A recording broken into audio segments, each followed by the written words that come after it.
اعوذ بالله من الشیطان اللعین الرجیم. بسم الله الرحمن الرحیم. از این محترم تنقید برای یک سوسایتی بسیار مهم است و تنقید برای اصلاح اگر باشه، لذا در سوشال میدیا یا در منی سوسایتی خو انسان ها بعضی افراد ها میگن تنقید مونه. اگر انسان از این انگل تنقید کنه که ما در تنقید مونم برای اصلاح معاشره، برای اصلاح جامعه، ای بسیار خوب است. یک دو، تنقید او تیم مزه میده، تنقید او تیم فایده مند است که انسان خود چی میدان عمل باید باشه و خود زوم که است حرکت داشته باشه. واقعا ما بعض اوقات خود ما شرمنده میشم که در قوم مثلا که تو پرچون مجبور استی پرایمو است و آخر سال است ان شاء الله که ختم شد ما ای بخیر خیر شی گروس ما اگر شرمنده میشم که ما از این بایم خالی تنقید بری تنقید که است کنم دمنی گرم خانه ششتم بجلی هست، بجلی نموره اینجی گیس هست و مشکلات هم تا چندانی خوب اقتصادی مشکلات کم هست، لیکن خوب برحال خدا را شکر که برکت است تیر میشه. لیکن شرمنده میشم که گوگه تنقید کنم برای بعضی مسائل ها و برای بعضی اجتماع.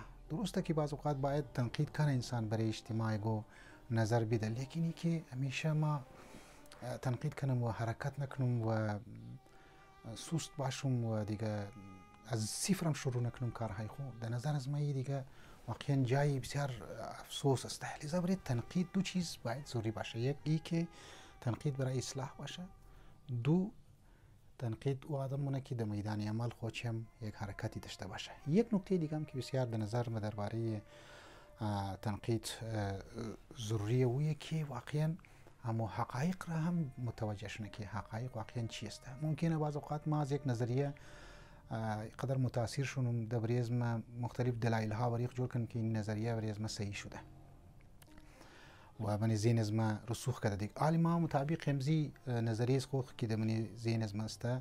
اگر هر کس مطابق ازی نظریه از ما دمزو کچی چلی تک پیش رفت خو او بسیار مثال که پر خوب آدم است یا او ما داد میدم یا ما تعریف شی منم و او ادمایر منم این کارهایشی.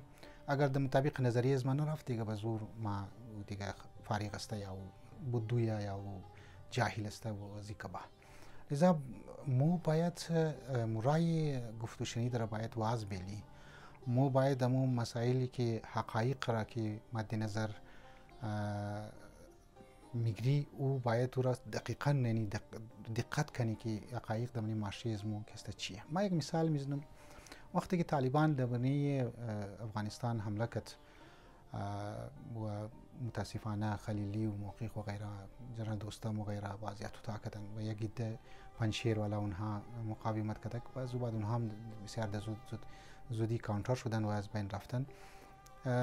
بسیاری از افرادها داد و فریاد چی بلند شد نسبت به کرایسیس افغانستان که را ممکن که از راه هستی خب لاپروانی هستی، لیکن حقایق و زمان چی مو گفته و حال چی مو گفتن سلسله افغانستان مو سیاست پاکستان را که مد نظر داری او را باید چطور مو توخ کنی، او را باید چطور مو انالایز کنی و او را ربط بدی به مسائل افغانستان. آیا واقعا خوبه نیه، ساکت بشنی ساکت نشنی، یگو بیان بدی اینا صحیح هست یا نیه. این هر باید مطرفش توجه بدی زنی من که بسیار ضروری است.